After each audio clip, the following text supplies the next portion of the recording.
Feel optimistic about the future? I am, of course, optimistic, purely because of certain reasons that I mentioned, which was one, upon starting university, I've seen how sustainability has grown massively. I began in 2018, and during that year, 2019 was the year of the Extinction Rebellion protests in London, and that changed the way that we talk about sustainability in the United Kingdom. And what we've seen over the last couple of years, there is more focus on the issue than ever before, and we are moving closer to talking about the issue, to actually tackling it, to passing laws and things like that. Obviously, there's always going to be opposition, but the fact that it's being spoken about is really positive. And another thing is that we've begun to understand the responsibility is not with the consumers as much as it is with governments and big business. And we always had this perception that if everybody just sort of puts their stuff in the right bin, and if everybody just sort of puts their cardboard in here, then the planet will be okay. But if they're just feeding us constant plastic and other non-recyclable materials all of the time, then the change can't be truly made until we shift the focus. And now that that focus has been shifted, and that we've got some examples like Costa Rica, for example, of extremely sustainable countries, it's beginning to look a lot more positive.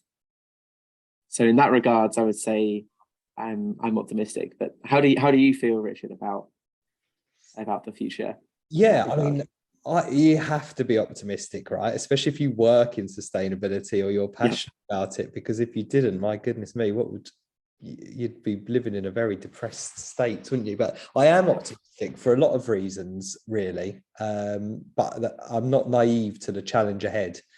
One is we have all the solutions and we need available right now. It's not like we have to invent our way out of this. It's behavior change, and that's at an individual level all the way through to organizations and government, and that is very achievable in terms of how can we live differently, how can we be more aware of how we live. And that is what we do at Giki, which is encourage people to use our platform, which is free, to learn about how to live more sustainability and then take those steps towards it. I mean, very few people go from, I don't know, petrol guzzling Land Rover to EV vehicle overnight, or carnivore to plant-based diet overnight. It's about going from A to Z, but via B, C, D, and E, and F.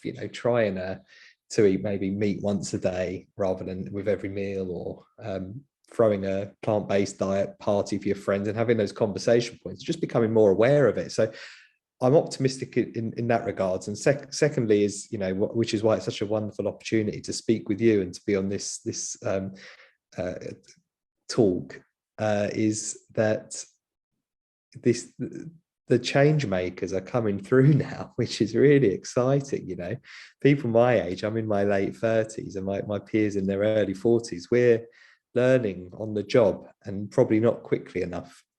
Whereas you guys are coming with fire in your bellies and the skills, and perhaps people are occupying more senior positions who are going to listen to you now and to put those actions into place and to have a different way of doing business. I think that's really exciting, not just for the world of work, but just the way that we buy things, or the way that we vote, or get once people like you are in positions of real power to change, whether that's political or in an organization. I think that's tremendously exciting.